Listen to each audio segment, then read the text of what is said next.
주옵소서. 저희들의 죄를 용서하시옵소서. 할렐루야. 오늘도 새날 새아침 새벽 기도 시간 우리에게 주신 말씀은 골로새서 4장 2절에서 6절 말씀을 드리겠습니다. 기도를 항상 힘쓰고 기도에 감사함으로 깨어 있으라. 또한 우리를 위하여 기도하되 하나님이 전도할 문을 우리에게 열어주사 그리스도의 비밀을 말하게 하시기를 구하라. 내가 이것을 인하여 매임을 당하였노라. 그리하면 내가 마땅히 할 말로서 이 비밀을 나타내리라. 의인을 하여서는 지혜로 행하여 세월을 아끼라. 너희 말을 항상 은혜 가운데서 소금으로 고르게 함같이 하라. 그리하면 각 사람에게 마땅히 대답할 것을 알리라. 아멘. 우리 아버지 하나님 감사합니다. 오늘도 이 비천하고 부족한 만삭되지 못한 이만의 종을 이곳에 세워주셔서 하나님의 말씀을 강론하게 하시니 이 종을 도구로만 사용해 주시고 성령 하나님께서 입을 벌려 말씀하옵소서. 예수님의 이름으로 기도하옵나이다. 아멘. 앞에서도 우리들이 1장 2장에서 교리 부분을 배웠고 이제 3장에서 우리의 생활 부분에 관해서 배웠습니다.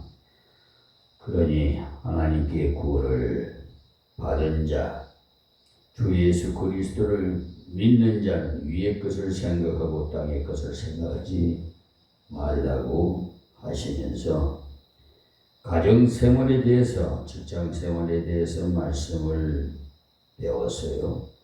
그 다음에 4장 2절에서 들어와서 기도를 항상 힘쓰라고 하셨습니다. 무엇이냐 하면 이렇게 하나님의 새로운 은혜를 받고 가정생활과 우리의 일터에서 합당하게 바로 살려면은 하나님의 은혜를 계속적으로 받지 않고는 감당할 수가 없다는 사실입니다. 그러니 그리스도를 믿음으로 우리가 구원을 받지만은 구원받은 하나님의 자녀가 날마다 하나님과의 교제를 통해서 하나님이 주시는 은혜와 능력만으로 날마다 승리의 삶을 살아갈 수가 있는 것입니다. 그것이 가정에서 출발해서 부부간에, 또한 부모와 자식 간에, 또 직장에 나가서 일할 때 상점과 종들 사이에 원만하게 올바르게 하나님의 뜻대로 걸어가려면 인간의 재주로, 사람의 어떤 기술로는 결코 되는 것이 아니라고 말씀을 드렸습니다. 그래서 지난 시간에 2절에서 6절 말씀을 통해서 2절 말씀인 기도를 항상 힘쓰고라고 할 때 먼저 기도가 무엇이냐에 대해서 지난 시간에 몇 가지를 말씀드렸어요. 기도는 하나님과 교제하는 것이다. 그러니까 기도를 통해서 우리는 믿음을 활용, 그러니까 사용하는 것이라고 했어요. 말씀을 통해서는 믿음이 발생합니다. 믿음이 생깁니다. 믿음이 자랍니다. 그러나 기도를 통해서 믿음을 사용하는 겁니다. 아무리 말씀을 많이 알고 있어도 기도하지 아니하면 풍성한 은혜의 생활을 할 수가 없습니다. 그래서 기도는 어려운 것이 아니고 하지 않는 것보다는 하는 것이 쉽다는 것을 말씀드렸습니다. 답답할 때 아무에게도 말하지 않는 것보다는 말을 하는 것이 쉬운데 그것도 해결해 주실 수 있는 분에게 가서 말을 한다면 그야말로 쉬운 것이고 즐거운 것이죠. 그 때문에 우리 찬송가 482장에도 내 기도하는 그 시간, 그때가 가장 즐겁다.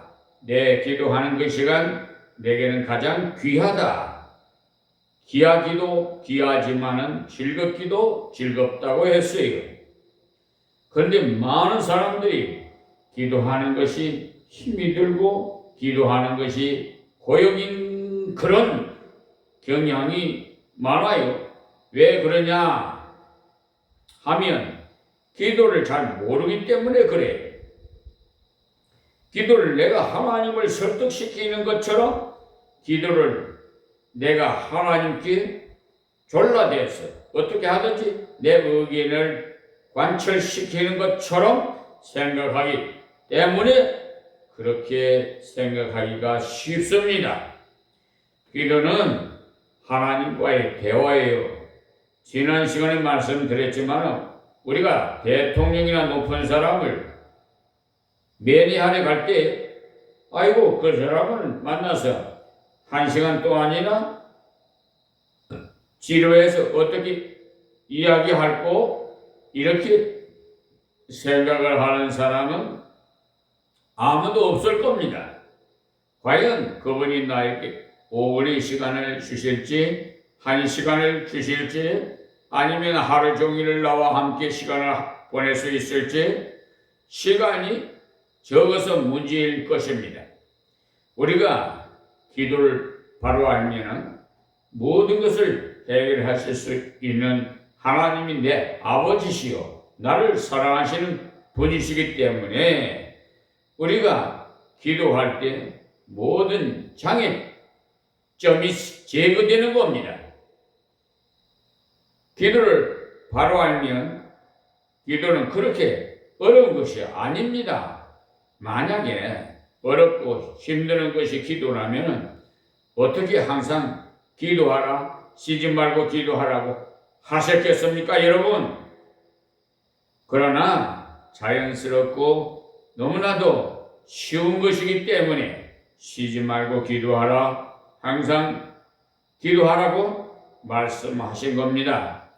우리 아버지와 항상 같이 있으면서 아버지요, 이런 생활을 했습니다.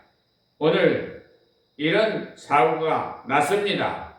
이렇게 대화하는 것이 무엇이 어려워요? 이런 상황을 다 겪고 보고 와서 말할 수가 없다면 오히려 답답할 것입니다. 그러나 이야기를 다 해도 받아줄 분이 있다면 그야말로 참으로 즐거이 대화를 나눌 수가 있지요. 여러분, 마음속에 답답한 거 가지고 있으면 문제점 가지고 여러분 마음 답답하지요. 그래서 특히 여성분들은 저 미장원이나 그런 데 가든지 뭐 친목회 가든지 하여튼 뭐 여성 세 분만 모이면 뭐 옛날에 어르신 말씀 참새 띠가 몰려와서 지저귀는 같다고 그런 말을 들었어요. 왜냐하면 하나님께서 창조하실 때 여성들에게 심폐를 남성보다 크게 만들었어요. 그래서 또 여성들은 남편을 돕는 배필로 만들었기 때문에 여성이 훨씬 남성보다 똑똑합니다. 아는 것이 많아요. 왜냐? 아는 것이 있어야 선생도를 가지요. 돕지요. 그렇죠? 지금 정치인들도 보세요. 저 추미애 경기도 지사 같은 분이나 지금 법사위원장으로 있는 누군지 나 이름 좀 지금 생각이 안 나는데 참으로 똑똑해요. 여러분 느끼지 않아요? 말로는 남성과 대항해서 싸운다면 여성이 다 승리해요. 그러나 힘으로 싸운다면 여성은 연약한 그릇이기 때문에 질 수밖에 없어요. 깨질 수밖에 없어요. 그래서 하나님께서 내 아내를 내 몸같이 사랑해라. 즉 말해서 아내를 위해서 희생하고 배려하고 용납하고 내 뼈 중에 뼈요 살 중에 살이라고 했어요. 그런데 이런 것을 알면서도 실천 안 하는 사람이 있단 말이에요. 그런 자는 하나님께서 주시는 풍성한 은혜를 평생 누리지 못합니다. 짐작이 갑니까? 이해가 됩니까? 그래서 기도는 여러분의 답답한 문제를 우리 아버지 하나님께 다 털어놓고 얘기할 수 있는데 안 하니까 이건 바보 중에 바보예요. 뭐로 표현할 수가 없네. 바보라고만 말할 수 있지. 기도를 웅변식으로 웅변하라고 한 줄 압니까? 착각들 그만하고 제발 좀 하나님께서 말씀하신 그대로 순종 좀 해보세요. 그러면 여러분들이 이 비천한 이 종이지만은 하나님 말씀을 대언하는 대언가 선지자예요. 그러면 확실하게 여러분이 피부로 느낄 거예요. 아시겠습니까?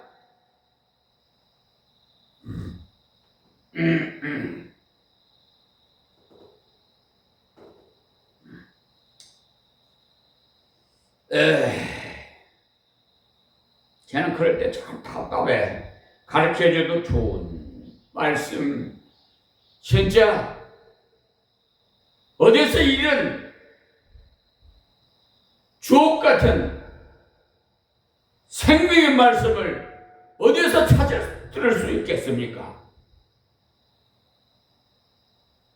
누가 나의 소원을 들어줄 사람이 있어요?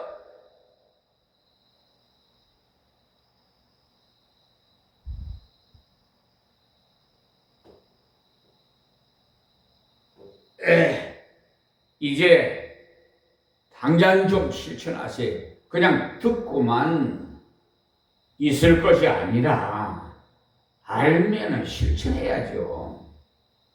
그렇지 않아요? 알고만 있으면 뭐예요? 차라리 모르는 것이 나아. 이해가 됩니까?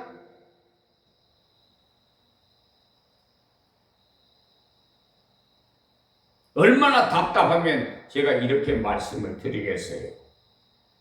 내 안에 계신 성령이 탄식하고 계신다는 사실을 여러분 아세요? 지금 한국교회가 잘못되어 가고 있어요. 그러니 세상 사법부가 질서와 기강을 바로잡아야 되는데 몰직하간 법관들이 일부 있어가지고 공권력을 이용해서 자기 마음대로 판단하고 결정하고 처분하고 지금요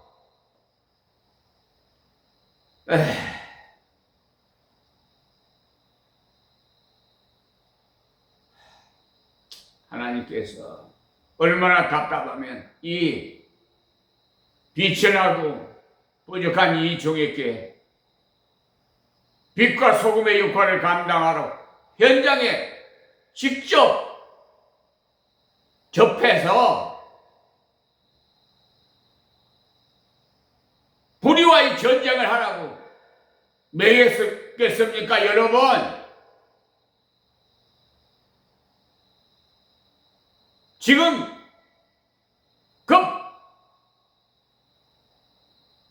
관련 법관들은 당대뿐만 아니라 자손까지도 하나님의 진노가 임한다는 사실을 잊어서는 안 돼요. 분명히 합니다. 출애굽기 보세요. 3, 4대까지 임해요. 하나님 말씀을 순종하고 복종하는 자는요, 경외하는 자는 천대까지 복을 받아요. 그런데 인간들이 수천 년, 수백 년 살 것인 줄 알고 죽음에 대해서 자기는 애인 줄 알아? 누가 소천했다 그러면은 그냥 거기에 가서 문상이나 할 줄 알지. 나도 이제 이번에는 내 차례다 이런 생각하십니까, 여러분?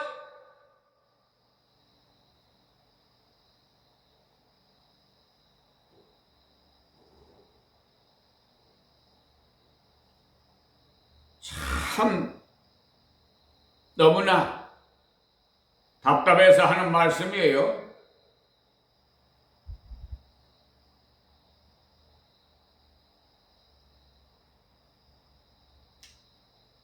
어떤 분이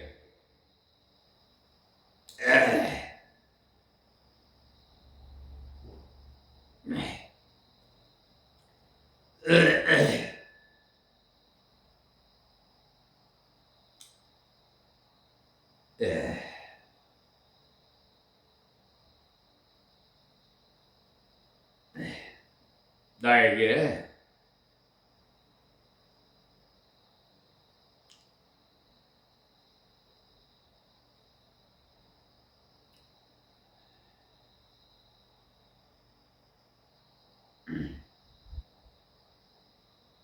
무엇에 어떻게 이야기할고 이렇게 묻는 사람이 있어요. 즉 그런 생각을 가진 사람은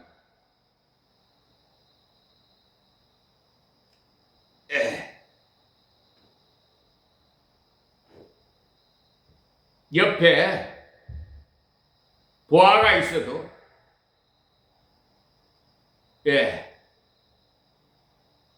내 것으로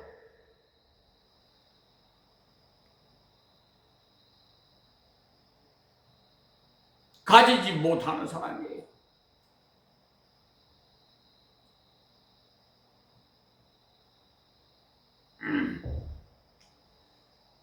만약에 어렵고 힘드는 것이 기도라면 어떻게 항상 기도하라, 쉬지 말고 기도하라고 하겠습니까? 여러분 한번 생각해 보세요.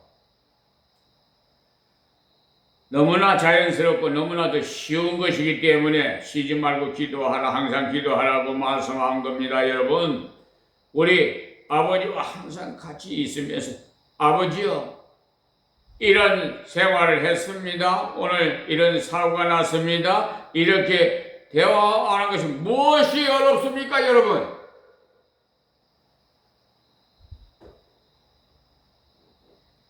이런 상황을 다 겪고 보고 와서 말할 수가 없다면 오히려 답답할 겁니다. 그러나 이야기를 다 해도 받아줄 분이 있다면 그야말로 처음으로 즐거이 대화를 나눌 수 있을 겁니다. 그 때문에 기도가 어렵다, 기도가 힘든다는 사상을 다 깨뜨려 버리세요. 주로 기도가 안 되는 것은 다른 데 이유가 있어요. 우리가 부모와 그렇게 가깝지만은 부모와 대화가 왜 안 되느냐? 우리의 말을 거스리는 사람은 부모와 대화가 안 돼요. 부모의 말을 거스리는 사람은 대화를 하려고 해도 자꾸 입이 막힙니다, 여러분. 그런 거 못 느껴요? 또 이 말을 했다가 무슨 책망이 들을지 모르기 때문에 그렇습니다. 그렇기 때문에 하나님의 말씀을 순종하는, 만약에 순종하지 아니했다면 회개하는 것이 없이는 기도의 진정한 체험을 할 수가 없습니다. 그래서 기도가 뭐냐? 그에 대해서 말씀했고요. 기도는 어떻게 해야 되느냐에 대해서도 말씀을 드렸어요. 기도할 때는 인간의 힘으로 기도할 수가 없습니다. 그래서 예수 그리스도의 이름으로 구하라고 했어요. 우리가 기도할 때 흔히 잘못되게 생각하는 것이 뭔가? 내가 이만큼 주님의 교회를 위해서 일을 많이 했는데, 내가 이만큼 애를 써서 성경 말씀을 공부했는데, 내가 이만큼 애를 써서 헌금을 많이 했는데 하나님께서 내 말을 들어주지 않으시겠느냐? 그렇게 생각하면 그 기도는 헛된 기도예요. 하나님께서 우리의 일한 것으로 무엇을 바꿔주시지 않습니다. 일한 대가 때문에 무엇을 들어주시지 않습니다. 하나님께서는 주 예수 그리스도의 이름으로 주님을 의지하여 나는 전혀 하나님 앞에 기도할 수 있는 능력이 없고 자격이 없다는 것을 알고 오직 주님의 이름으로 나아갈 때만이 하나님 앞에서 응답을 받는 것입니다.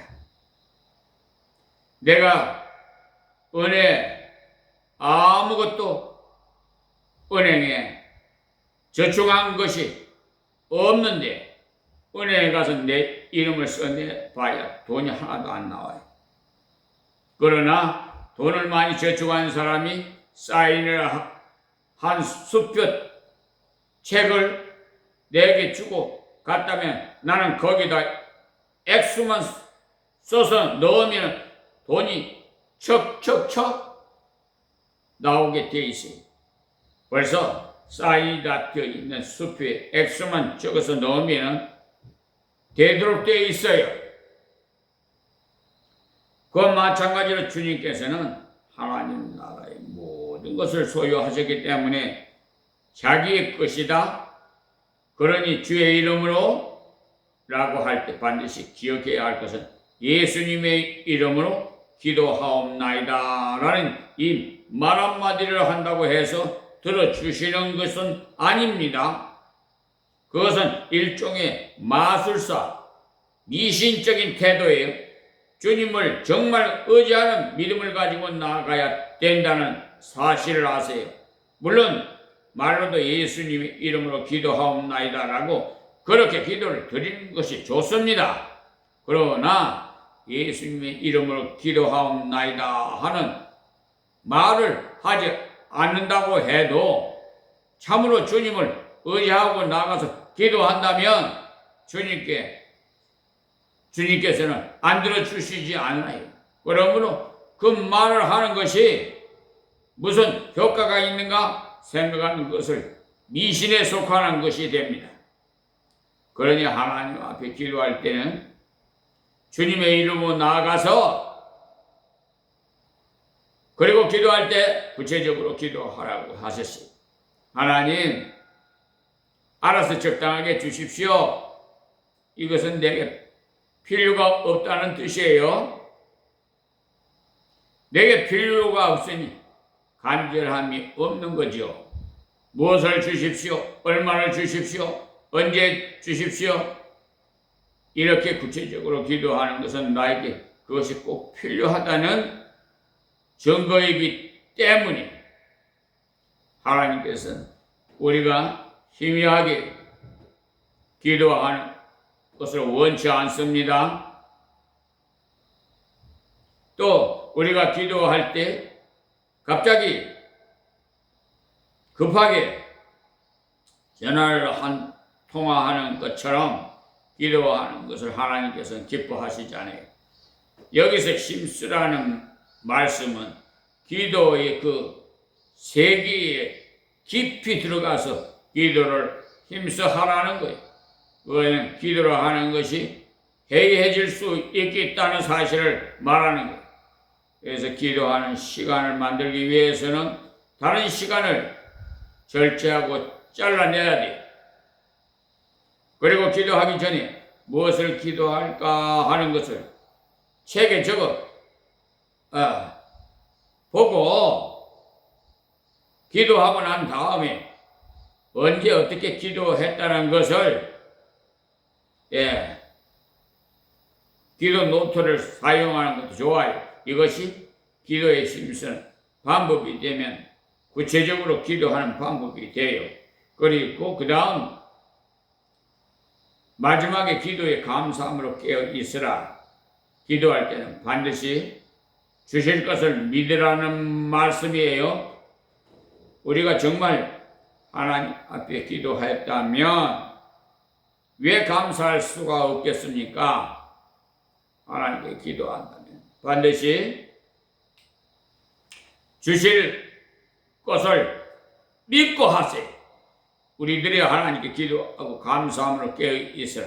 하나님께 감사하고는 깨어서 기다리라. 많은 사람들이 기도는 많이 하는데 기다리지 않아요. 잊어버려. 그러니까 기도가 이루어져도 기도가 이루어졌는지 아닌지 우연히 되었는지 알 수가 없습니다. 기도하고는 믿어야 돼. 믿음으로 기다려야 돼. 앙망해야 돼. 믿음으로 바라보라는 거예요. 그럴 때 하나님께서 주시에요. 그리고 깨닫고 감사할 수 있습니다. 그러나 주시는 것이 내가 원하는 만큼 내가 원하는 때, 내가 원하는 장소에 꼭 맞게 주시는 것이 아니고 하나님의 뜻을 따라서 주십니다. 어떨 때는 내가 하나님의 뜻을 잘 몰라서 잘못 구할 수도 있고 부족하게 구할 수도 있어요. 그러나 하나님께서는 때를 따라 합당하게 주십니다. 또한 기도를 많이 해야 할 분야가 있어요. 뭐냐? 다음 절 보겠어요. 3절에 또한 우리를 위하여 기도하되 하나님이 전도할 문을 우리에게 열어주사 그리스도의 비밀을 말하게 하시기를 구하라. 내가 이것을 인하여 매임을 당하였노라. 특별히 또한 기도해야 할 분야가 있는데 그것이 뭐냐? 우리를 위해서 기도하라고 했어요.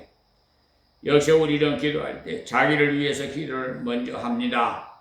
그 다음에 가족을 위해서 기도합니다. 어떤 사람은 다른 것을 다 하고 난 뒤에 내 기도를 하는 마지막에 가족을 위해서 기도하는 사람도 있습니다만 저는 제 자신을 위해서 먼저 기도하고 가족을 위해서 기도하고 그리고 난 다음에 다른 사람을 위해서 기도하게 되는데 가까운 데서부터 기도하는 것이 정상이 아닐까 싶습니다. 그러니까 자기가 깊은 은혜의 경지에서 남부터 기도를 다 할 수가 있다면 더욱 좋겠지요.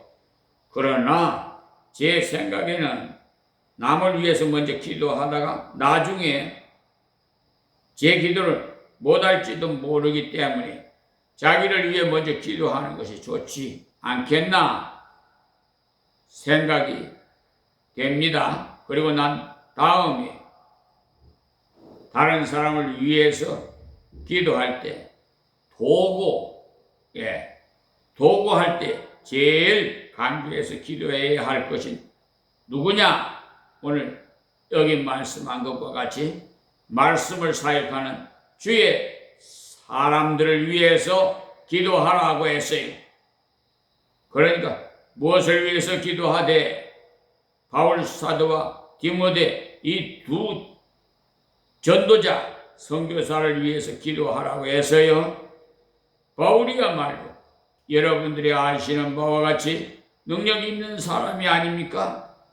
기도의 능력도 있고 말씀의 능력도 있고 봉사적인 능력도 있는 분입니다. 그러나 그분이 자기 혼자 기도하고 자기 혼자 봉사하고 자기 혼자서 일하는 것을 원치 않아요.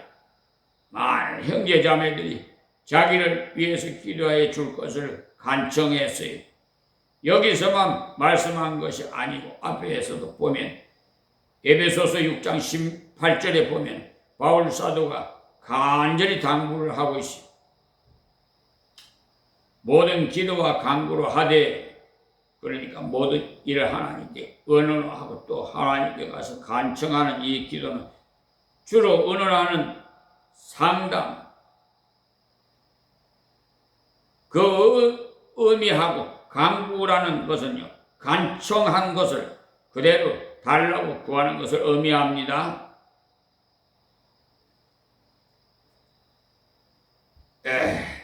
무시로라는 것은 세상에 있는 모든 높은 사람들을 면회할 때가 있죠. 아예 아침에 일찍 만나려 가든지 저녁에 늦게 가든지 하면 만나주지도 않아요. 그러나 하나님께서는 무시로라고 했어요. 그러니까 그야말로 하나님께서는 우리의 기도를 언제든지 들으신다는 사실이에요. 무시로. 그래서 기도를 생활하라. 무시로 하라고 말씀하셨어요. 그리고 또 성령 안에서 기도하고 성령의 감동, 성령께서 깨닫게 해 주십니다. 그러니까 멀리 떠나간 사람이 왜 생각이 나는고? 그가 지금 기도가 필요한가? 아무 생각을 하지 않았던 그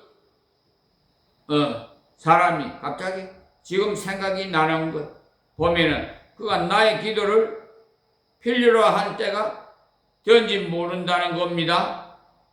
어떨 때 마음속에 그 사람을 꼭 전도해야 되겠다고 성령께서 감동해 주시는 겁니다. 누구를 위해서 기도를 해야 되겠다고 성령께서 감동을 해 주시는 겁니다. 여기서 무시로 성령 안에서 성령께서 깨닫게 해 주실 때 기도하고 이를 위하여 깨어 구하기를 항상 힘쓰며 여러 성도를 위하여 구하고 그리고 또 나를 위하여 구할 것은 내게 말씀을 주사 나로 입을 벌려 복음의 비밀을 담대히 알리게 하옵소서 할 것이니 이 일을 위하여 내가 쇠사슬에 매인 사신이 된 것은 나로 이 일에 당연히 할 말을 담대히 하게 하려 하심이라. 여기서도 보면 자기를 위해서 기도해 줄 것을 간절히 부탁을 했어요. 바울 사도와 같이 위대하고 훌륭한 하나님의 사람이 하나님의 말씀을 전하는 데는 그분보다 더 잘하는 사람이 없는데 나를 위해서 기도해 달라고 말씀한 것을 보니 우리 이와 같이 부족한 사람을 위해서는 만날 때마다 기도를 부탁하는 것이 당연한 것이다라는 겁니다. 그러니까 사역자를 위해서 기도하는 것은 사실 알고 보면 하나님께 영광을 돌리는 길이고 또 자신에게 덕이 되는 길인 겁니다. 교인들은 무슨 소리를 해도 사역자를 잘 만나야 복이에요. 요즘 이 혼란한 시대에 특히 이단들 사이비 종교, 저 WCC 배도 집단, 수호신을 섬기고 동성연애를 찬성하고 다른 종교도 구원이 있다고 하는 WCC 배도 집단 누가 주최했어요? 여의도 순복음교회 이영훈 목사가 부산에서 주최했지요? 거기에 극동방송 김정한 목사 가입했죠? 김사만 목사도 가입하고 여러분 지금 한국교회가 WCC 배도 집단에 교단이 가입되어 있고 목사가 가입되어 있고 그 교단에 그 검색을 인터넷에 검색해 보세요. 루터 감리교 성공회 대한예수교 통합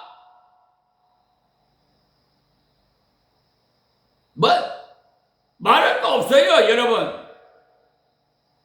그러니 하나님께서 진노하셨 지난번에 최상병 특검 때 분명히 여의도 순복음교회 이영훈 목사 압수수색했죠? 극동방송 김정한 목사 압수수색했죠? 무슨 창피해요? 하나님 말씀은 1.1핵도 안 이루어지는 말씀이 없고 여러분은 그냥 무시로 한 귀로 듣고 한 귀로 흘러버릴지 모르지만 참으로 애석해요. 아시겠습니까? 지금도 몰라. 지금 한국교회 WCC 배도 집단에 가입된 소속인 교회는 우리가 똑같이 성경책으로 예배를 드려요. 왜 그런 헛된 예배를 드리는지 모르겠어. 앞으로 주님 심판의 왕으로 재림하시면 여러분의 그 행한 결과가 뚜렷하게 나타날 겁니다.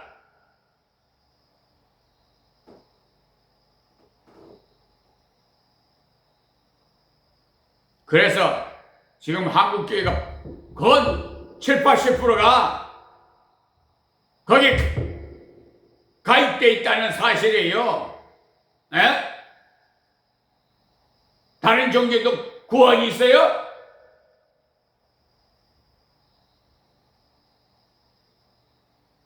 그러니까 마귀 사탄들은요, 이렇게 살며시 그렇게 뱀이 사탄이 그렇게 하와에게 접근했잖아요? 에? 저 존경했던 김준호 목사도 말이에요. 아니, 윤석열 대통령 탄핵 그 헌법재판소에서 좀 시일이 좀 걸렸지요? 한 달 이상 걸렸나? 그런데 거기가 극우 세력들과 정광훈이 하나님 꼼짝만 내 손에 죽어 그런 자들을 성조기 들고 태극기 들고 그런 데 가가지고 예배를 드린다고 광화문 광장에서요. 내 똑똑히 들었어요. 지금 그 동영상이 다 있어요.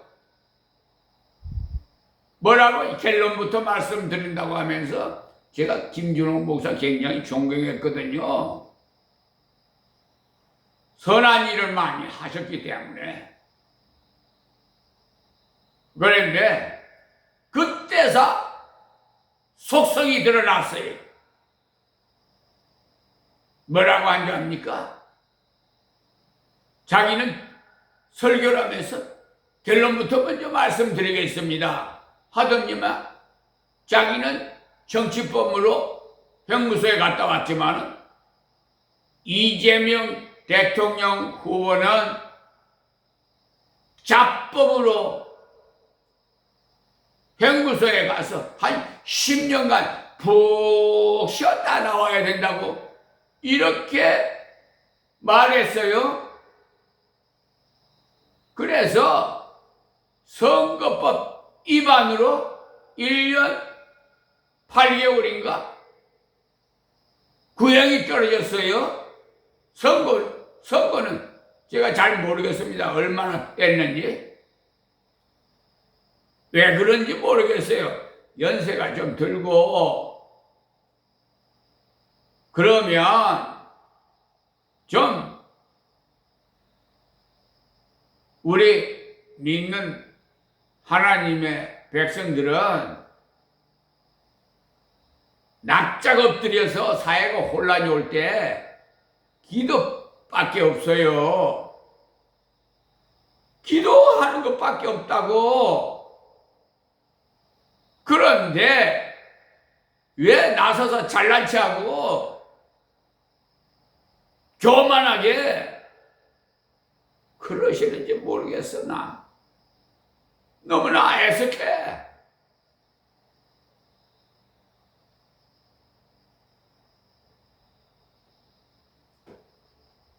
그분이 하는 설교 아무리 명설교라도 이제 그게 귀에 들리지 않아요.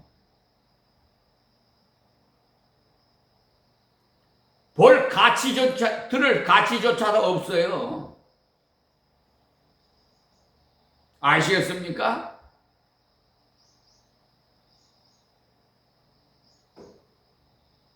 요즘도 같이 어떻게 됐는지 진영 전에 해놓은 건지 어쩐 건지 동영상에 간혹 나오는 것 같은데 나 그런 거 한 번 딱 잘못된 것은요 그분에 벌써 성품을 또 지식을 알게 되니까 무슨 소리를 해도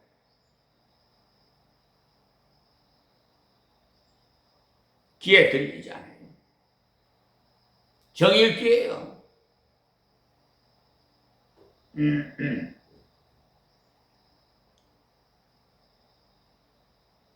저는 이 말씀을 드리는데 여러분 저 목사님이 저렇게 비평한다고 하실지 모르겠습니다만은 내 안에 계신 성령께서 사실대로 말하라고 그런 거예요. 사실은 사실대로. 근데 여러분이 그렇게 생각하면은 오산이에요. 그것만 아세요.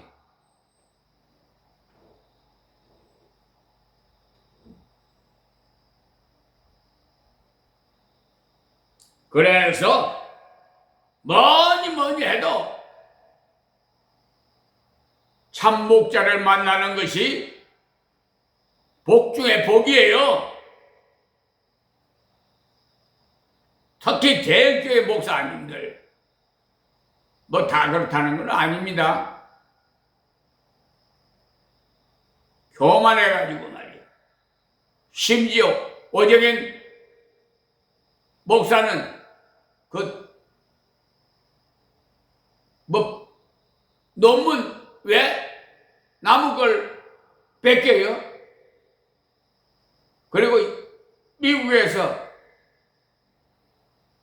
그 인터폴로 전해왔는데 보니까 오정현 목사가 심의했던 교회에서 왔는데 굉장히 안 좋은 평으로 왔어요. 왜 그래요?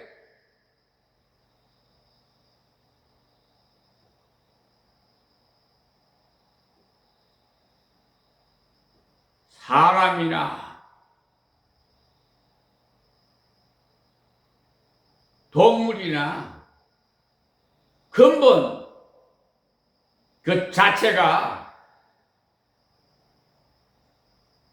중요합니다. 그래서 사람은 인성교육이 제대로 받지 않는 사람은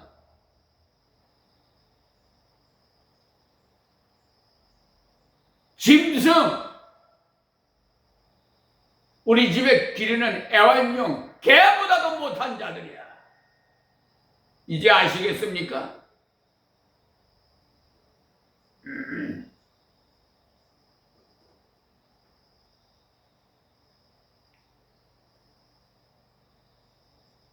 목사님을 잘못 만나면 여러분의 신앙생활이 마지막 때 주님 심판할 때 불법을 행한 자야? 난 너 모른다? 그래 성 밖에 던져져 버리면 어떻게 되었어요? 구원은 받되 불 속에서 구원받은 것과 같으리라. 고린도전서 3장 15절 보세요.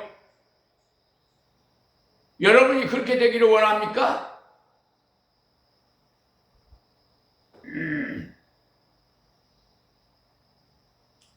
그래야 하나님 말씀을 올바르게 선포하는 것은 하나님의 나라를 위해서도 귀한 것이지만 자기를 위해서도 귀한 거예요. 그 때문에 말씀을 전하는 하나님의 종을 위해서 반드시 기도해야 된다는 사실을 이 시간 말씀드리는 겁니다. 그래서 우리가 장로교 헌법에 보면 주일이 되면 아침에 일찍 교회에 가서 목사를 위해서 그가 이 교회에 봉직하는 동안 복받기를 위해서 기도하라고 해서요. 그 사람이 복을 받는 것이 목사가 돈을 많이 버는 것이겠습니까?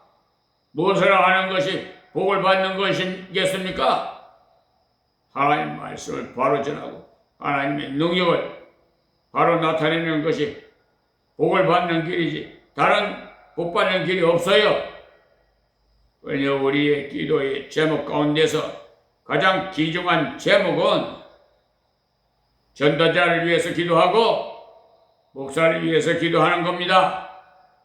그런데 그를 위해서 기도하는데 무엇을 특별히 기도하라고 했느냐? 거기 보면은 하나님이 전도할 문을 열어 주사에 전도라는 말 위에 일자를 적어 놓았는데 밑에 이렇게 밑에 보시면 말씀의 문이라고 적혀 있어요. 그러니까 말씀의 문을 열어 주사 하나님께서 전도자 사역자의 그 마음을 사로잡아서 합당한 말씀을 증거하여야만 받는 사람의 마음의 문이 열린다는 겁니다. 그래서 말씀의 문, 전도할 문을 사람이 열지 못해요. 사람은 절대로 이 문을 열 수가 없어요. 설교를 잘한다 해서 사람들이 은혜를 받는 것이 아니에요. 자기는 설교를 잘 했는데 나중에 다른 사람을 만나고 보면 상처를 입은 사람도 있고 자기는 힘이 있게 열심히 했는데 모두 다 오늘 그 설교를 들어보니 나는 되지 않겠더라 하고 포기하는 사람도 있어요. 그럴 때 보통 전한 분 자신은 하나님 앞에 거리낌이 하나도 없다고 합니다. 그래요? 자기는 거리낌이 없을 가능성이 많습니다. 왜냐? 자기는 성경을 가르쳤으니까 거리낌이 없죠. 그러니 하나님께서 전도할 문, 말씀의 문을 열어 주시지 않으면 아무리 귀한 말씀을 전해도 사람의 마음 문이 열리지 않습니다. 모르지요? 열리지 않으니 모르죠. 자기가 잘했는지 뭘 했는지. 그 말씀이 마음에 귀에 새겨지지 않습니다.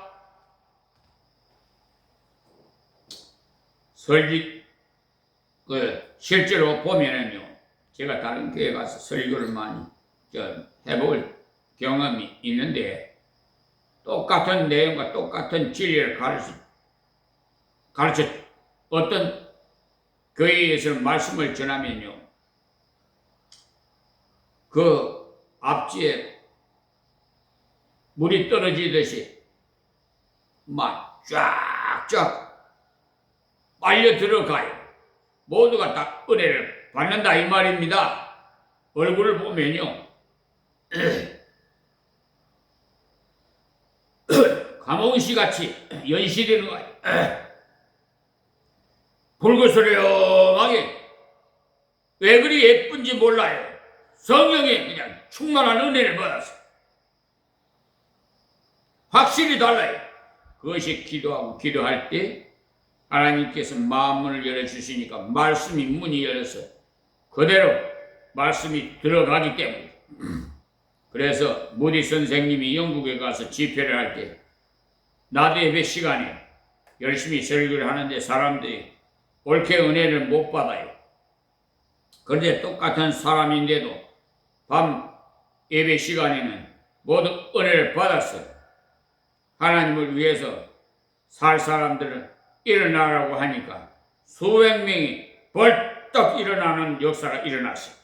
나중에 아무래도 말을 잘못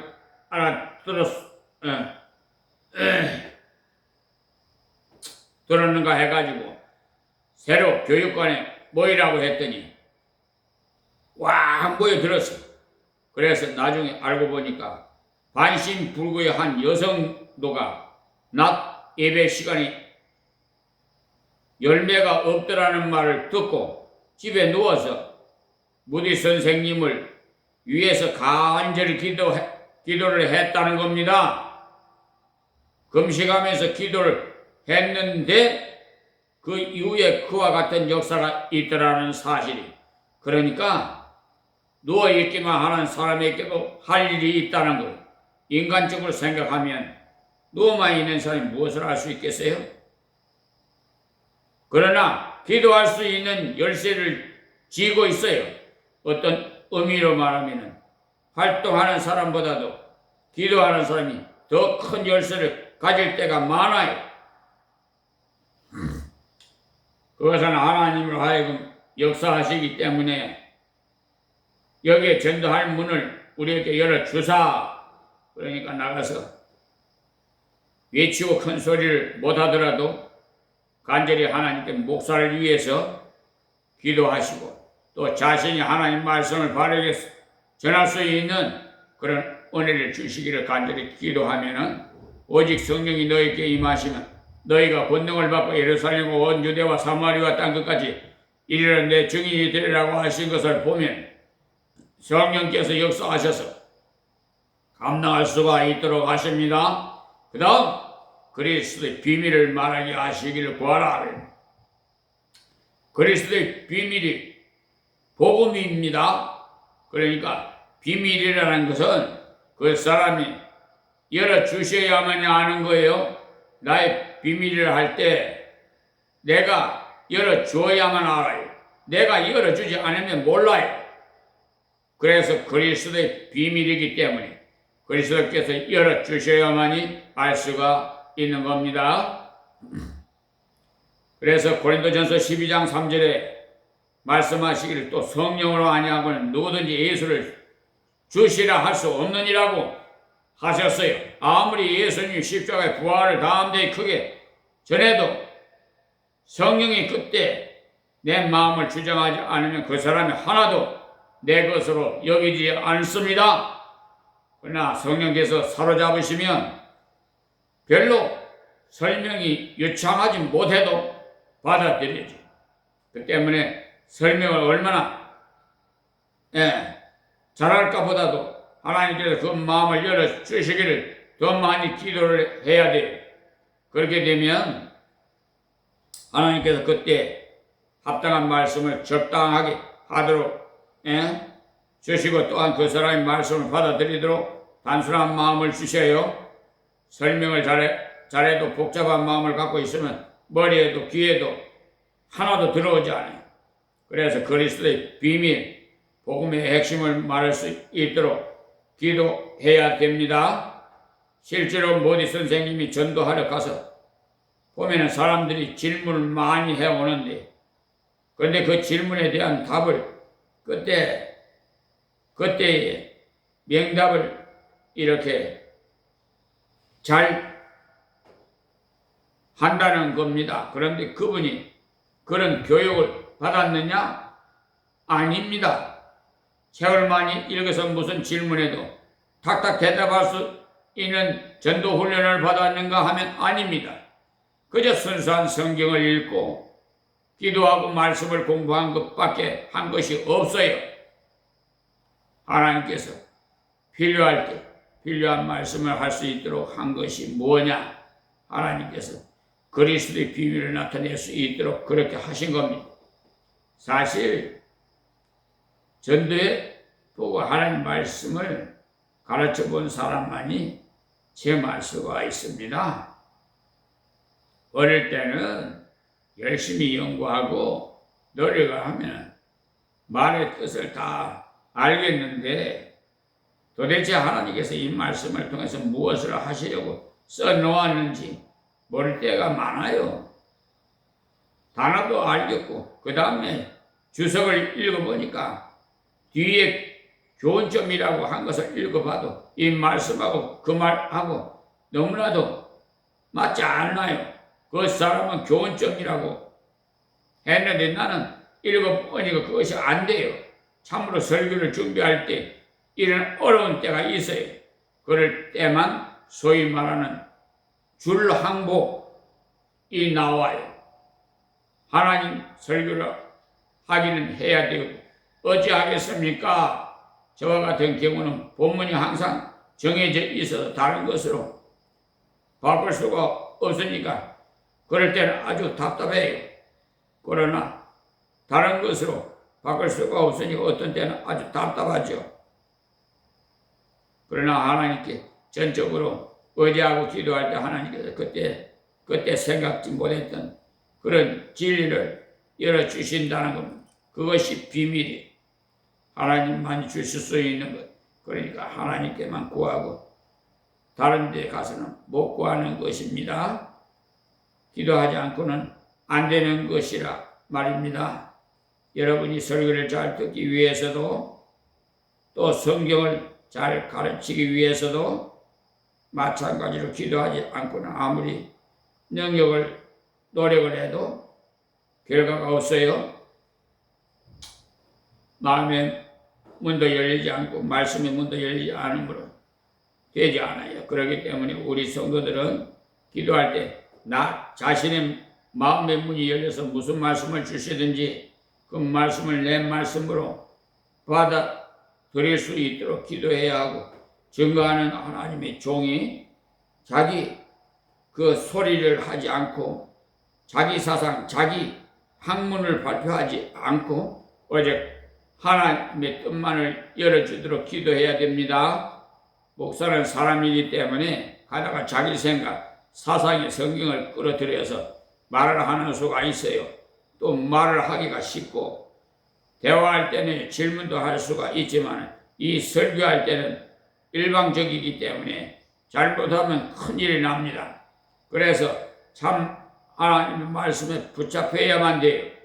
그래서 사도행전 18장 5절에 보면 실라와 디모데가 마게도냐로 내려오면서 바울이 하나님의 말씀에 붙잡혀 유대인들에게 예수는 그리스도라 밝히 증거하니, 거기 보면 말씀을 붙잡혀라고 기록이 되어 있죠.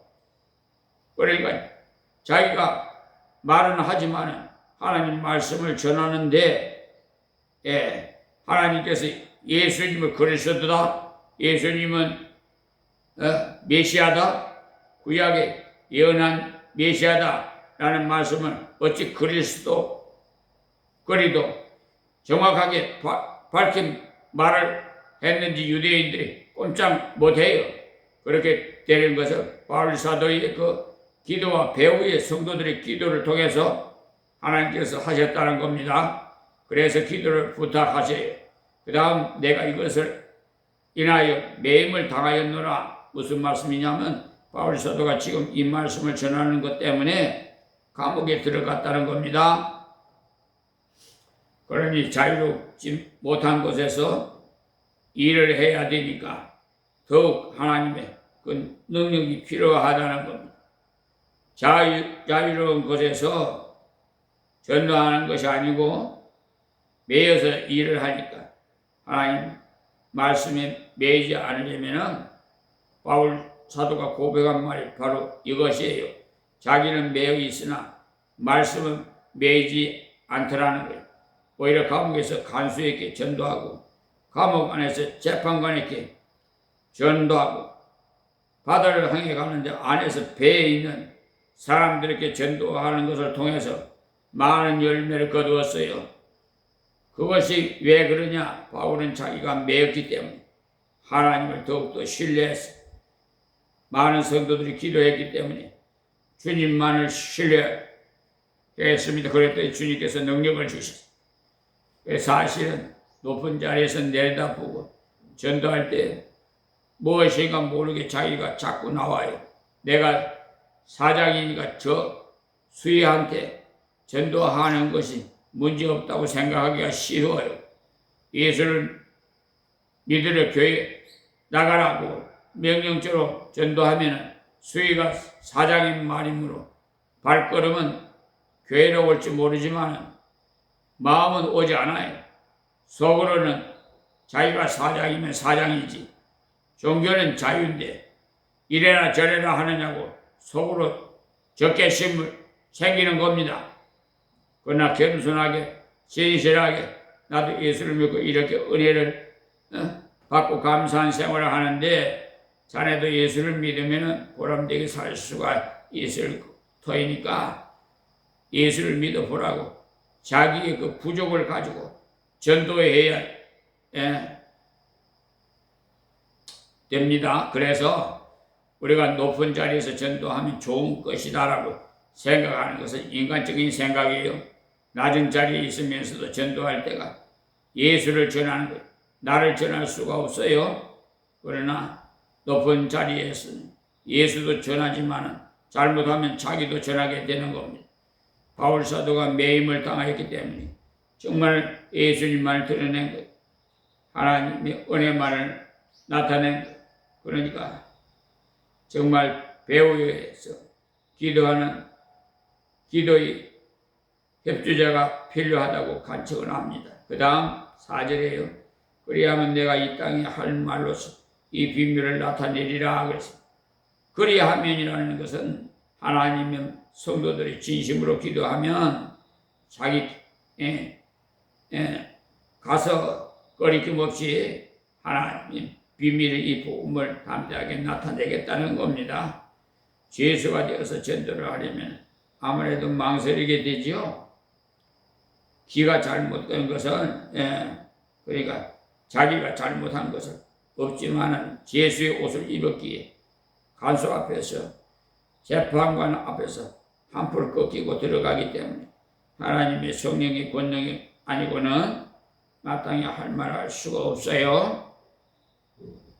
그러니까 우리는 사역자를 위해서, 선교사를 위해서 반드시 기도해야 됩니다. 우리가 특히 선교사를 위해서 더 많이 기도해야 되는 이유는 필리핀 전에는요 선교사가 들어가기가 제일 좋아서 선교사의 그 천국이라고까지 했는데 지금은요 아키르 정부 전에 정부 지현 정부가 또 들어서고 나니까 선교의 문이 점점 막히기 시작했어요. 아키노 정부서부터요. 그 사람들은요 전체 국민 90%가 이상이 가톨릭이에요. 그래서 헌법을 바꾸는데 이 종교의 문제에 있어서 손을 대려고 한답니다. 그래서 거기에 가 있는 그 김한용 선교사가 그 문제를 두고 뚜렷이 기도를 부탁해 왔는데 그러니까 자유로운 문이 열렸다고 했는데 그것이 얼마 되지 않더라 하는 겁니다. 그러니까 하나님께서 친히 간섭해 주시지 않고는 안 된다는 것을 알 수가 있어요. 그러니 우리가 볼 때 필리핀은 선교사의 천국이다라고 했는데 그것도 아니더라는 말이에요. 중공 땅, 소련 땅, 러시아 땅 전도하기가 가장 어려운 것 같이 보이지만 많은 열매를 거두고 있고요. 어떤 의미로는 중공이 세계에서 선교의 열매를 최고로 많이 거둔 땅이에요. 지금은 좀 인구가 좀 늘었겠지만 예전에 11억 인구에서 1억 가까운 사람들이 예수를 믿었으니까 겉으로 나타난 교인은 얼마 되지 않으나 지하의 교인이 그렇게 많다고 합니다. 그것이 왜 그렇게 되었느냐? 순수한 복음을 전하는 사람들 때문에. 그러니까 허드슨 테일러, 위치만니와 같은 분이 생활비를 받지 않고 자기 직업을 가지면서 전도하는 전도자를 많이 생산했기 때문에 공산당에 들어가서도 공산당이 들어서고 난 후에도 선교사가 그치지 않고 계속된 거죠. 보이는 교회는 문화혁명 후에 문을 다 닫았으니까 전문적인 전도자가 아니고 학교에 선생을 하면서 광산에서 일을 하면서 직업을 가지고 복음을 전하는 사람을 많이 생산해 놓았는데 그것이 바로 적은 무리 운동이라는 겁니다. 그러니까 큰 거창한 단체가 아니고 적은 무리를 만들어서 성경을 공부하고 그 말씀대로 실천에 들어가면 방법이 중국 대륙 지방에서도 이루어졌어요. 그래서 상해나 이쪽은 약합니다. 그러나 내륙 지방이 강하게 된 것은 그런 사람 많이 생산되었기 때문에 지금도 그 사람들이 하나님의 말씀 전할 때 가장 중요한 것이 기도라는 것. 왜냐? 성경이 없는 사람이, 그러니까 대부분인데 목사가 성경이 대부분 없다는 겁니다.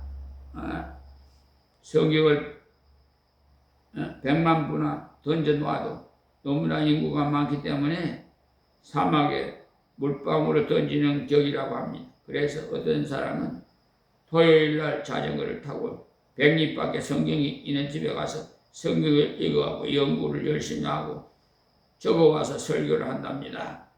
그러니 무슨 주석이 있겠습니까?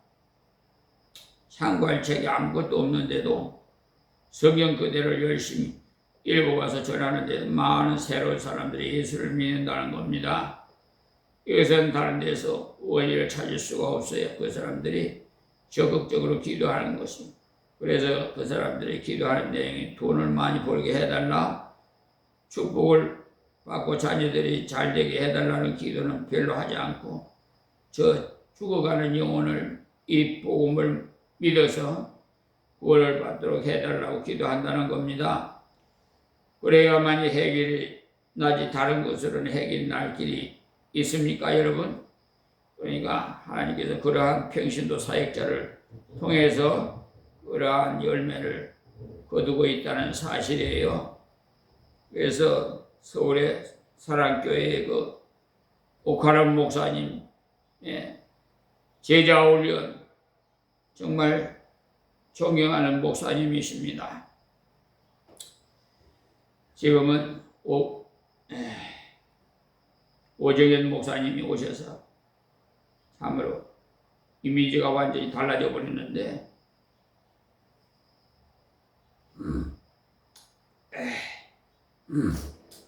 어쨌든 바울 사도나 디모데 또 잘 아시는 베드로 이런 분들이 지금 목사님들 같이 책을 수천 권을 가지고 주석을 보고 헬라어 히브리어 원문을 보는 등의 그 연구 같은 그런 것은 하나도 없어요. 고작 예수님과 함께 어디 가서 예수님께서 기도하며 손을 얻으니까 문둥이가 단번에 낫더라는 등의 사실을 가지고 전능하신 분이다라고 증거를 하는 거지요. 그러니까 베드로를 그 사람들이 믿어주지 않으면 그 말이 다 거짓말로 밖에는 되지 않지만은 성령께서 같이 하시니까 그 불황무식한 베드로의 말을 듣고서 사람들이 저 사람의 말을 들어보니까 정말 예수님 메시아구나 하고 믿었다는 거예요. 그러니까 그래야말로 기도 없이는 하나님의 능력이 아니고는 이루어질 수가 없는 사실이지요. 바울 사도도 마찬가지예요. 그래서 기도해달라.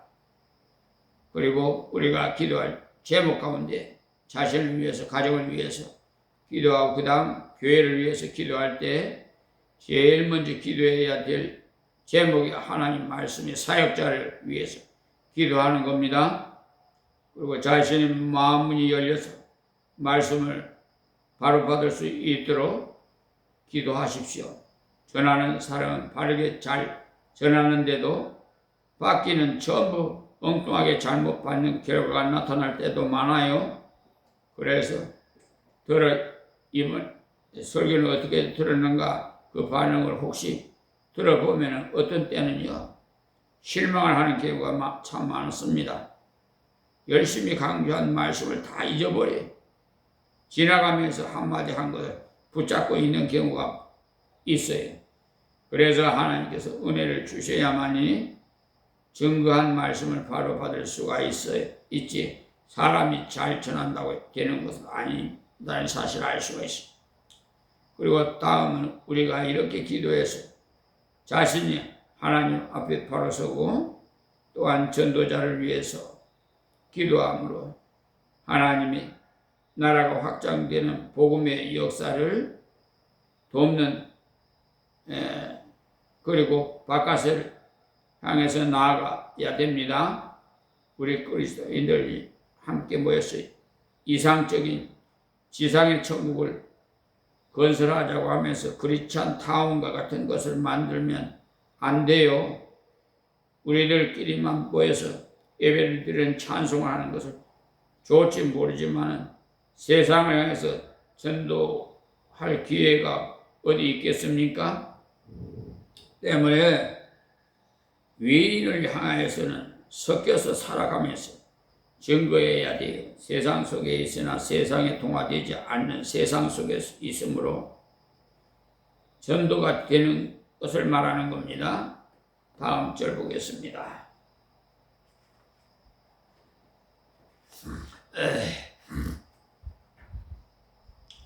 5절 말씀에 의인을 향하여서는 지혜로 행하여, 그러니까 하나님께 기도하고 하나님께 순종하는 태도를 취할 뿐만 아니라 바깥에 있는 사람들, 외인에게는 지혜롭고 순결하게 하라는 겁니다. 예수님께서 제자들을 바깥에 보내실 때 마태복음 10장 16절에 말씀하시기를 보라 내가 너희를 보내니 양을 이리 가운데 보낸 것 같도다.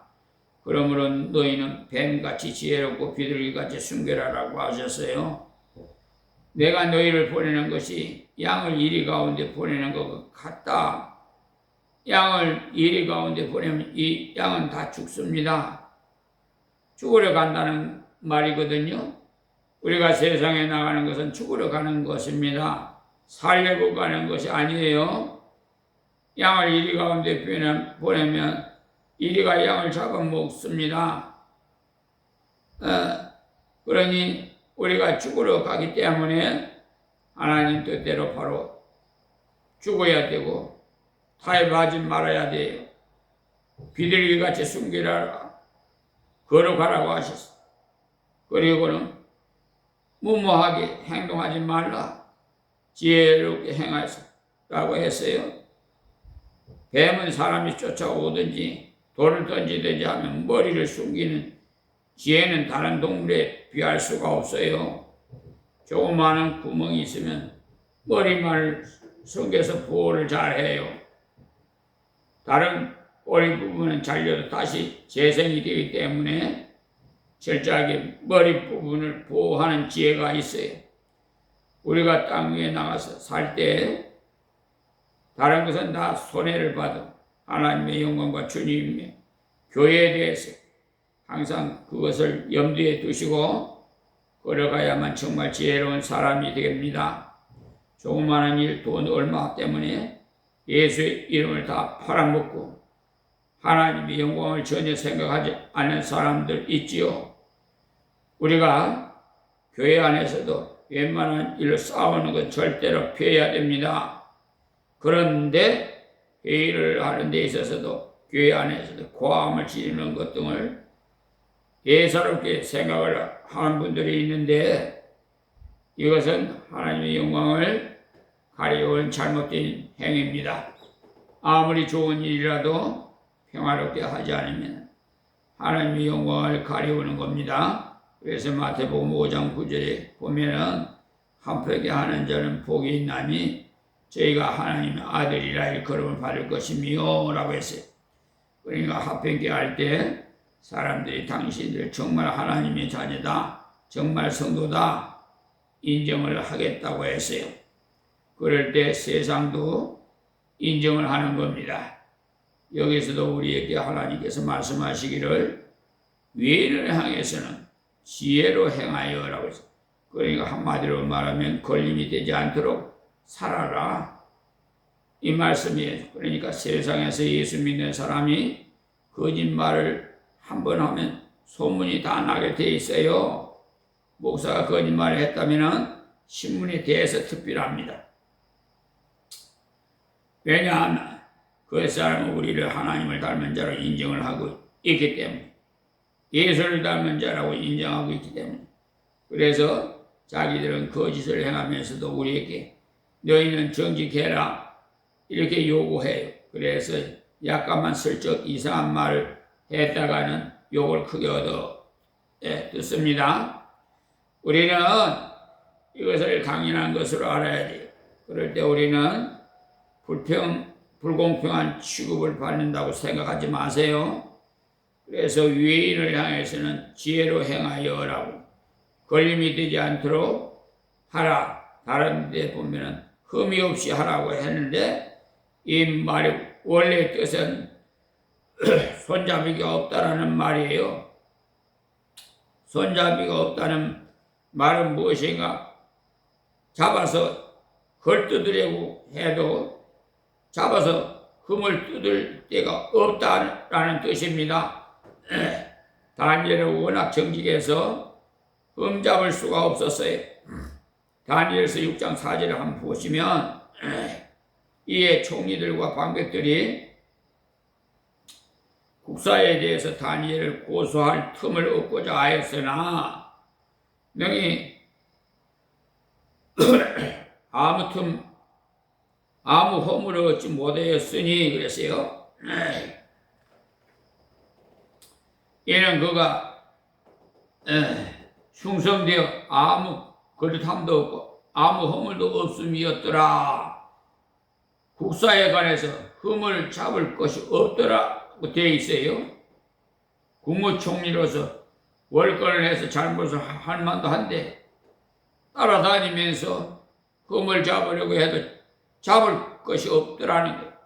그래서 다니엘이 흠을 잡아서 감옥에 넣기 위해서는 신앙 문제로서 흠을 잡아야지 다른 것으로는 안 되겠다는 것을 알고는 다니엘이 조서에 의인이 찍힌 것을 알고도 자기 집에 들어가서는 그 방에 예루살렘으로 향하여 열린 창에서 전에 행하던 대로 하루 3번씩 무릎을 꿇고 기도하면서 그 하나님께 감사하였더라. 그래서 그 무리들이 모여서 다니엘이 자기 하나님 앞에 기도하며 간구하는 것을 발견하고는 여기에 초점을 맞춰야 되겠다 해가지고 왕께 고하기를, 우리나라에서는 여러 신을 섬기는 사람들이 많지만은 이번 한 달 동안만 임금님 위에 다른 신에게 기도하거나 섬기는 사람이 있으면 사자굴에 넣도록 합시다라고 하니까 임금이 자기만을 섬기자고 하는 말에 기분이 좋아서 케이성 허락을 해서 도장을 찍어줬어요.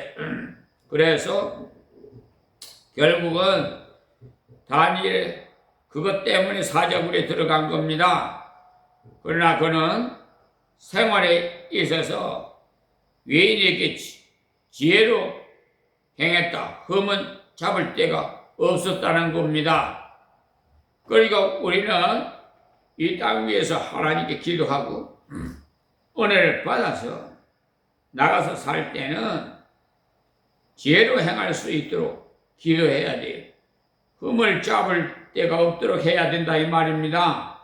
흠을 잡을 데가 없게 하기 위해서는 가장 중요한 것은 정직입니다.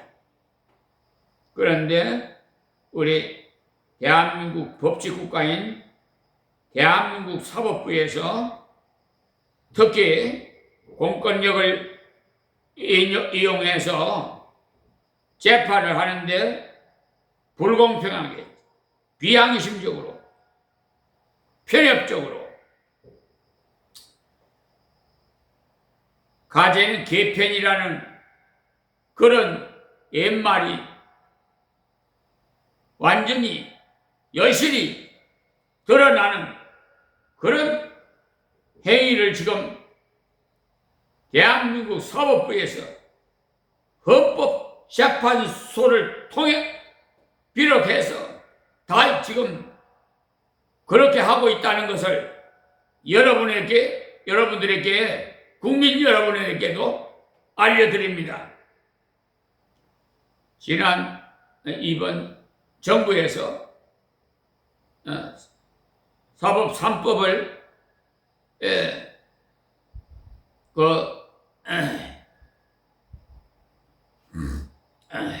입법화해서 공포해서 3월 12일부터 헌법 재판 소원제가 있어요. 그래서 제가 하나님의 도구로서 지혜로 그 불공평하게 재판한 그 재판 사건에 대해서 헌법 재판 소원 청구서를 12억 원 제출한 바가 있어요. 첫 번에는요, 제가 대부분 직원한테 속았어요.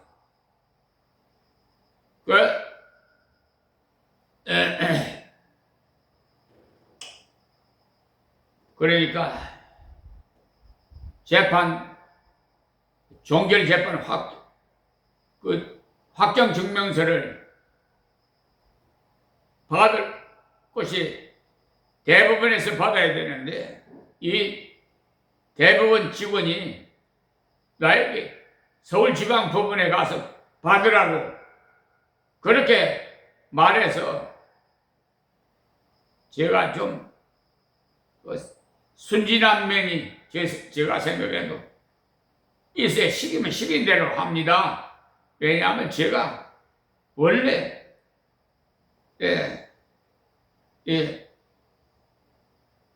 의사는 의사의 말을 잘 들어야 되고, 목사는 목사님의 말을 잘 들어야, 내가 잘 들어야 성도들이 또 나를 따르라 할 거 아니겠어요? 그래서 시키는 대로 서울중앙지방법원에 가서 재판 확정 증명서를 떼달라니까, 그게 이미 벌써 확정 증명서를 떼보니까 5월인가 아직 한참 지났어요. 그러니까 대법원까지 오려면 한참 지나죠. 그러니까 확정 증명서는 뭐냐면 헌법재판소에다 제출하려면 한 달 이전 거야 돼요. 그런데 그때 큰 교훈을 얻었습니다. 그래서 한 번에 실패했어요. 그건 제가 인정을 합니다. 그런데 다음부터는요, 보면은 그 심판 판단 그 이유를 보면은 어쩌면 그렇게 사건 번호만 틀렸지 그 내용은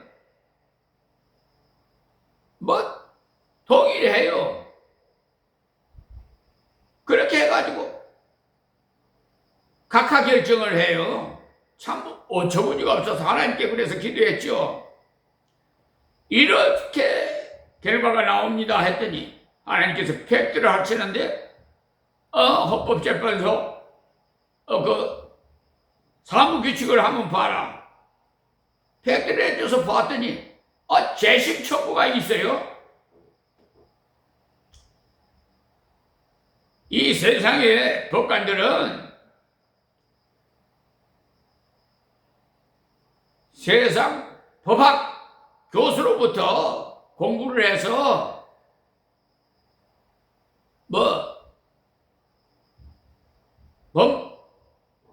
연수원에 가서 받아서 몇 기 해서 판검사가 됩니다. 저는 이 세상에 법관하고는 차원이 완전히 달라요. 왜냐? 하나님께서 빛과 소금의 역할을 감당하는 명을 하셨어요.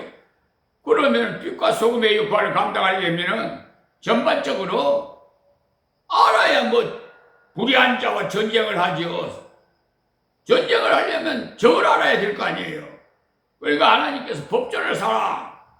그래서 법전을 사서 준비했더니 깊은 밤에 깨워서 예수님께서 하나하나 그 수천 가지 수만 가지 법조문과 시행령 특별법 엄청나더라고. 이런 걸 그 머리에다 다 열 수가 없어요. 지금 법관들 그거 다 가지고 여측 못합니다. 그분들도 다 예, 판례를 인용하고 그 법전을 보고 이렇게 하는 것이지 저들 그 머릿속에다 이거 담아갖고 하는 거 아니에요. 예, 숙달된 법관들은 예외입니다만 그래서 봤더니 재심청구라는 게 있어요. 사무규칙 53조에 의해서. 그래서 그걸 이제 전부 다 첫 번째는 제가 지금 잘못했기 때문에 그거는 인정을 해요. 그건 나머지는 전부 이건 공권력을 이용해서 지방감사기식으로 가재는 개편이라고 이런 결정을 했어요. 참 어처구니가 없어서. 그래서 지금 지난주에 3건은 재심 청구를 했습니다. 지금 현재도 하나님께서 시간을 주셔서 그것도 아무 때나 시간을 주는 게 아니에요. 저희 그 사명이 뭐예요? 복음사역이죠. 그렇기 때문에 그 설교 준비하고 강의 설교 이게 준비해야 되기 때문에 성경 연구에 먼저. 그래서 시간이 좀 이제 날 때마다 이렇게 재심 청구를 하나님께서 가르쳐 주신 대로 지금 작성하고 있습니다. 그런데 이래서는 안 돼요. 저분들이 헌법재판관도 앞으로 고소하려고 그러는데 앞으로 이 시정이 안 되면 어찌할 수 없어요. 직위 고하를 막론하고 전부 민사, 형사, 행정으로 저들을 법적 책임을 물을 것입니다. 자, 본문으로 돌아가겠습니다. 여기에 다음에 보면 세월을 아끼라고 하셨는데 이 외인 앞에서 지혜롭게 행하면서 이 세상에 사는 생활에서 세월을 아껴야 됩니다. 세월이라는 단어 위에 자그마한 글씨로 이자가 있는데 밑에 줄을 한번 보시면 헬라 말로 기회를 사라고 되어 있어요. 그러니까 우리는 모두가 다 하나님께서 각자에게 세월을 허락해 주셨는데요. 세상에서 다른 것은 저축을 할 수가 있습니다만은 시간은 저축이 되지 않거든요. 흘러가 버리면 끝이에요. 그러니까 이 시간, 세월을 참으로 아끼는 것이 뭐냐? 기회를 붙잡는 거예요. 기회를 산다는 말이 기회를 만든다는 뜻인데 물건이 있는데 내가 사버리면 내 소유가 되는 거죠. 기회를 산다는 말은 현재 이 기회가 내 것이 되도록 만든다는 겁니다. 가만히 놔두면 기회는 자꾸만 흘러가 버려요. 흔히 우리는 무슨 경향이 있는 거 하면은 기회를 자꾸 기다려요. 예를 들면 돈을 좀 벌고 나서 주님의 일을 하겠다. 자식을 다 키우고 나면 주님의 일을 하겠다. 몸이 건강해지면 주님의 일을 하겠다.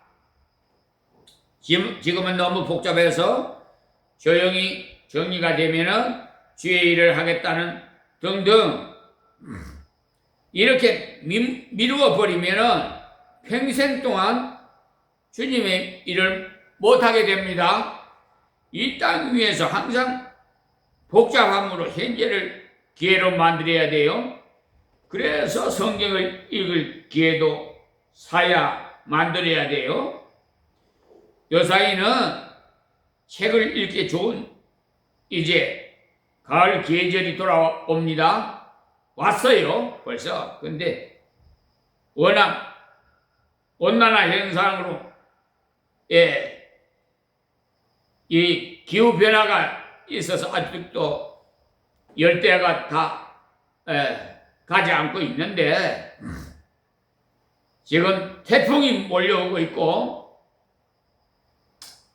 또 폭우로 인해서 저 통영 저 거제 저런 곳에 많은 재해를 대통령께서 선포했는데 제 지역으로 구역으로 굉장해요. 하나님께서 하시는 일은요 누구도 막을 수가 없어요. 싹 다 쓸어가 버릴 수도 있어요. 여러분 완전히 지구도 완전히 그냥 없애버릴 수 있어요. 지구를 만드신 분이 누구예요? 하나님이세요. 우리 아버지 하나님. 지금도 다스리고 있어요. 그렇기 때문에 제약된 세상에서 또 아직도 정신을 못 차린 자가 있으면 그 진노로 인해서 깨닫게 하기 위해서 진노가 임할 수도 있어요. 죄를 지어서 그렇지 않아도 깨닫기 위해서 깨우는 의미에서 문제를 준다 이 말입니다. 지금 통영 제 지역이 그 의미가 있어요. 여러분들이 깊이 새겨서 한번 관찰해 보세요. 왜 그런지. 무조건 불평불만만 할 것이 아니라 그래야 하나님이 뜻을 알게 돼요. 흔히 우리는 잃어버린 것에 대한 애착심이 너무 많아요. 옛날에 무엇을 주셨는데 지금은 다 잃고 말았구나. 이제는 젊음도 다 잃어버리고 잃고 말았구나. 이렇게 남아있는 걸 생각지 않고 잃어버린 걸 생각하니까 자꾸만 불평이 나와요. 하나님께서 주신 남아있는 걸 자꾸 상고할 때 마음속에서 감사한 마음이 솟아나게 되는 것인데, 다음 감사하는 마음에서 가운데서요 어떻게 하라고 했느냐면 소금이고 소금으로 고르게 함같이 하라고 했어요. 그러니까 음식에 소금이 고루 가지 않으면은 한쪽을 먹으면은 싱겁고 다른 한쪽을 먹으면 짜고 이상하게 되면은 음식의 작품을 완전히 버린 것이 돼요. 말을 하는데 잘 하다가도 한마디를 잘못하면은 여태까지 잘했던 것이 다 소용이 없게 돼요. 그래서 소금을 고르게 함같이 하라. 변하지 않고 은혜롭게, 변하지 않고 진실하게 말을 하라는 겁니다. 흔히 우리들이 장시간에 철저히 이야기를 잘 해 나가다가도 끝에 가서 무슨 문제에 걸려서 꽝 하고 나면 그동안 은혜롭게 사랑스럽게 말했던 것이 다 소용이 없어요. 그럴 때 결과가 어떻게 돼요? 대개 이런 소리를 듣게 됩니다. 자기가 나를 녹이려는 계산으로 왔다가 내가 건드리니까 탁 하고 튀어나오는 것을 보니까 원래 속으로 다 그랬었구나 하게 되면서 전체가 무효가 되어서 무너지고 말게 되는 겁니다. 음식을 맛있게 먹는 중에 한쪽에서 소금덩어리가 씹히면 음식 전부의 맛을 다 버리게 돼요. 그래서 소금을 고르게 함같이 하라고 하십니다. 진실하게 말하는 것, 온유하게 말하는 것을 변함없이 지속적으로 하라는 것입니다. 그렇게 할 때 하나님의 영광을 드러내는 겁니다. 이것이 바로 기도하는 사람답게 사는 삶이 됩니다. 다음, 그리하면 각 사람에게 마땅히 대답할 것을 알리라.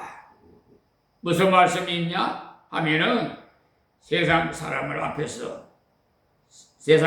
앞에서 예수님에 대해서 복음을 드러낼 때 마땅히 할 말이 나온다는 겁니다. 그렇습니다. 우리가 덕을 세우고 난 다음에 전도할 때에도 자유롭고 부드럽게 복음을 말할 수가 있어요.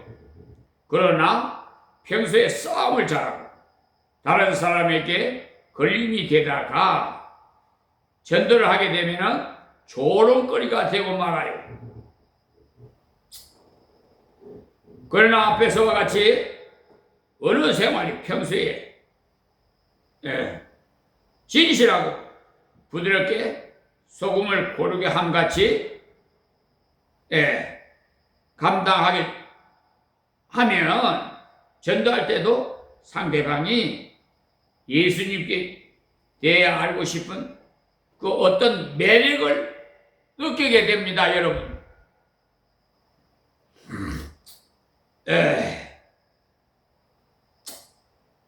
그러나 여러분 이것을 꼭 아셔야 돼요. 이 모든 것은 기도가 없이는 일어나지 않는다. 이 사실 아세요? 이것은 꼭 기도에서 나오는 열매를 설명해 주는 겁니다. 오늘 이 말씀을 통해서 우리 성도는 기도를 항상 힘쓰고 감사함으로 깨어 기도하라고 하셨어요. 그리고 기도의 제목 중에 가장 중요한 것이 말씀을 전하는 자들을 위해서 기도해야 된다고 말씀드렸습니다. 그리고 우리는 기도한 후에 세상에 나가서 기도한 자답게 살아야 돼요. 기도만 하고 기도와 상반된 생활을 하면 안 돼요. 오히려 조롱거리밖에 안 된다는 것을 아세요.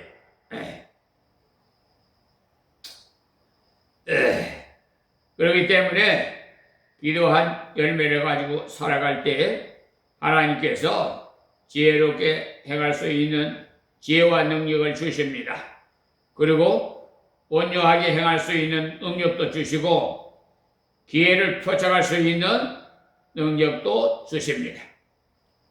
이상하게도 기도하고 하나님께 자꾸 간구하면은 성령이 마음을 감동해 주셔서 지금 해야 할 전도의 대상과 전도할 기회와 사명을 자꾸 일깨워줘요.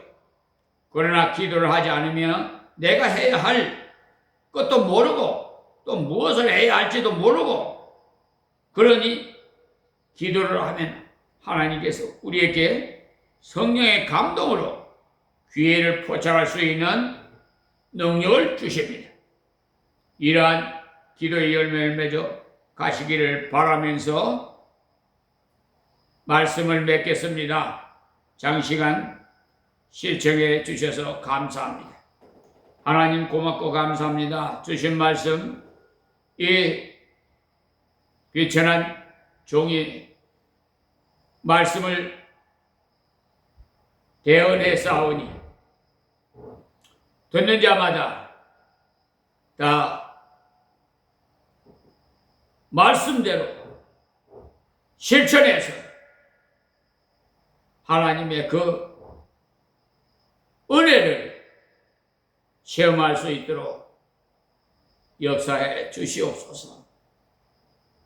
오늘도 모든 행사 행로 친히 주장해 주시고 죽어가는 저 영혼들을 구원해 주옵소서. 예수님의 이름으로 기도하옵나이다. 아멘.